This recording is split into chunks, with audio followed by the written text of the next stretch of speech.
इस वक्त हमारे साथ बातचीत करने के लिए मेयर शैली ओबराय हैं। मैम, आज फिर से एमसीडी में एक और मलबा जोन जो है दिल्ली के जगह जगह वार्ड में बनाया गया है। इससे आम पब्लिक को क्या सुविधा मिलेगी? देखिए, दिल्ली में सबसे बड़ी जो समस्या है वो वेस्ट को लेके है, और अदरवाइज़ हमारे पास बहुत सारे ढलाव भी हैं जिनमें एफसीटीएस मशीन है, तो जो म्यूनसिपल सॉलिड वेस्ट है वो ढलाव पर जाता है, आरडीएफ भी हमारा ढलाव पर जाता है। बट सबसे बड़ी जो समस्या आती है वो आती है C and D waste, construction and demolition waste को लेके, जो है मलबा जो हम जिसको बोलते हैं। और हम एक जनरल प्रैक्टिस लोगों की अब देख सकते हैं कि जब भी किसी का मकान बनता है, कुछ रेनोवेशन होती है, बिल्डर हो, कॉन्ट्रैक्टर हो, आम जनता हो, जगह जगह मलबे के जो ढेर हैं वो सड़क पे, किनारों पे, बैक लेन्स में, पार्कों में, पार्क के अंदर जाकर डिस्पोज ऑफ कर दिया जाता है। मुझे लगता है ये सबसे बड़ी समस्या है। तो इससे निजात पाने के लिए अब नगर निगम ने अहम एक कदम उठाया है, जिसके अंदर हमने पूरी दिल्ली के 12 जोन में 158 पॉइंट्स को आइडेंटिफाई कर कर वहाँ पर मलबा डिस्पोज ऑफ पॉइंट्स को हमने बनाया है। और हम लोग चाहते हैं कि जगह जगह जो मलबे का वेस्ट है पूरी दिल्ली की सड़कों पर और गलियों में ना मिले, क्योंकि अभी तक एक सुविधा भी नहीं दी गई थी नगर निगम द्वारा कि अगर कुछ मलबा जनरेट है तो उसको डिस्पोज ऑफ कहाँ करना है।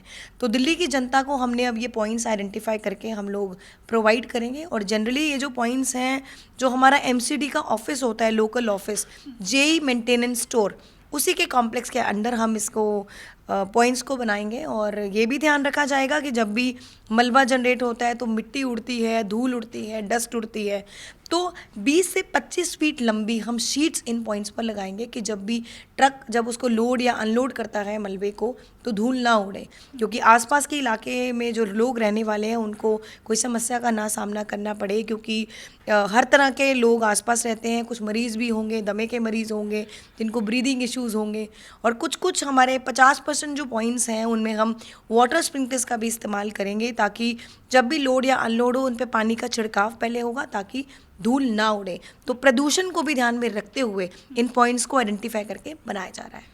लेकिन ये शुरू कब से कर दिया जाएगा मैम? एज अ पायलट तो हमने शुरू कर भी दिया है कुछ वार्ड्स में, और आने वाले 1-1.5 महीने में हम लोग पूरी तरह से इन पॉइंट्स को बना देंगे।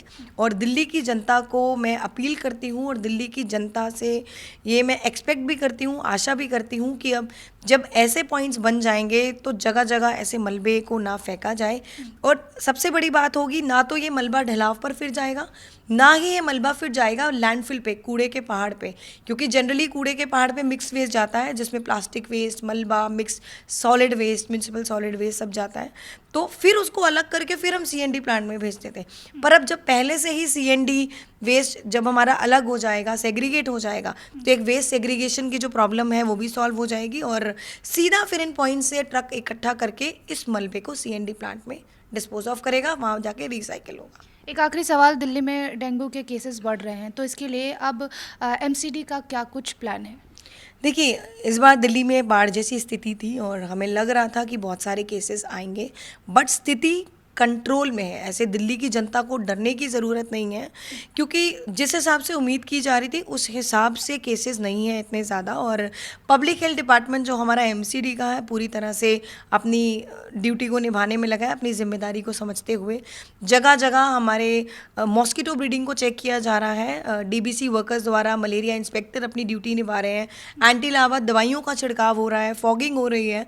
और दिल्ली की जनता से मैं अपील करूँगी कि अपना ख्याल रखें, और अगर बुखार होता भी है तो टाइमली डॉक्टर के पास जाएं। अगर 3-4 दिन में बुखार नहीं उतरता तो अपना टाइमली ब्लड टेस्ट करवाएं, और अगर प्लेटलेट्स में गिरावट दिखती है तो पास के अस्पताल में जाकर अपना ट्रीटमेंट कराएं। तो ऐसे घबराने वाली स्थिति नहीं है डेंगू मलेरिया से। और दिल्ली की जनता से मैं आशा करती हूँ कि जगह जगह पानी इकट्ठा ना हो, इस चीज़ का भी दिल्ली की जनता ध्यान रखेगी। बहुत बहुत शुक्रिया। हमारे साथ शैली ओबराय मेयर थी। कैमरा पर्सन राम के साथ काजल सिंह, TV7 भारत।